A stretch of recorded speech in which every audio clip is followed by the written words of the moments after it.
Rendre grâce à Dieu aussi de nous avoir mis à la tête d'un peuple si merveilleux que le peuple sénégalais. Hier seulement, tout le peuple est sorti, procéder au nettoyage et au curage des canaux pour répondre à l'appel du gouvernement, à côté des ministres, du Premier ministre et de l'ensemble de l'administration. C'était justement pour anticiper ça, parce que nous étions informés dès les prévisions d'avant-hivernage que cette année pourrait être une année pluvieuse. Nous savons que quand il pleut, le principal problème, c'est la mobilité en raison des inondations et les dégâts liés aux eaux. Et c'est la course contre la montre consistait justement à procéder au curage des canaux pour permettre que l'eau qui descendrait et qui est attendue en quantité puisse couler normalement et aller vers les lieux de déversoir. Le peuple a répondu massivement.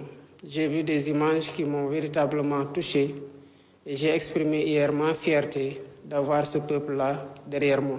Comme nous l'attendions, les pluies commencent et dès que les pluies commencent aussi, les problèmes liés aux inondations commencent. En 3 mois, évidemment, on ne peut pas réaliser des infrastructures qui empêchent que des inondations puissent, en si peu de temps, disparaître du pays. Ça, c'est un constat qu'il faut faire.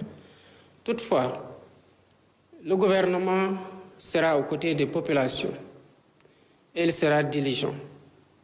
Avant même ma descente d'avion, j'ai discuté avec le Premier ministre, Ousmane Sonko, et j'ai discuté avec le ministre de l'Hydraulique et de l'Assainissement, Cheikh Tidiane Dièye, qui m'ont dit être aux côtés, suivre la situation pas à pas et voir les points les plus critiques pour y amener très rapidement les secours et être constamment, à partir de cette date, aux côtés des populations jusqu'à la fin de l'hivernage.